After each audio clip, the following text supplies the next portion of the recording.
Aujourd'hui, c'est avant tout la rencontre entre différents mouvements de migrants, de quartiers populaires et des mouvements activistes autour des alternatives. Je me suis engagé avec des amis parce qu'il nous a semblé quand même évident qu'il y a un lien entre migration et changement climatique. Les uns et les autres, on est en train d'inventer des solutions.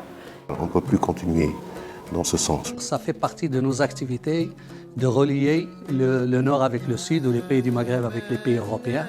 Avec les changements climatiques, en fait, on est tous confrontés à un certain nombre de difficultés qui ont un impact à la fois sur les mouvements migratoires, à la fois sur les questions de justice sociale. Dans notre région, l'Afrique du Nord, l'Afrique subsaharienne, il y a une question très importante qui est celle de la désertification, qui oblige beaucoup des millions d'individus et de familles à partir et à prendre le risque. Nous connaissons bien les malheureux chiffres de morts en Méditerranée.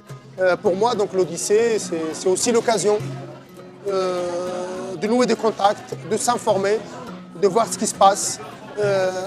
Aussi, c'est un espace d'échange des expériences. C'est aussi un circuit entre des territoires au pourtour méditerranéen. On va passer de l'Espagne à la France, à l'Italie, à la Tunisie, à l'Algérie pour arriver au Maroc, avec comme perspective de rejoindre la COP22. Il y a des alternatives qui existent, il faut les mettre en place. Aujourd'hui, il y a une mobilisation obligatoirement des deux rives de la Méditerranée afin de sauver ces peuples. Nous sommes présents dans le projet depuis le début et nous serons prochainement présents à Tanger pour accueillir les participants à l'Odyssée des alternatives. Lors des escales, on va avoir des stands où les porteurs d'initiatives vont pouvoir se rencontrer. C'est aussi de pouvoir avoir des débats, d'avoir des espaces de discussion pour pouvoir s'enrichir de ceux qui seront arrivés par les bateaux venant d'autres escales. Et puis de pouvoir aussi faire la fête avec des concerts, de la musique, des spectacles. Parce que l'intérêt, c'est aussi d'être dans une dynamique qui nous porte et qui nous donne envie de continuer.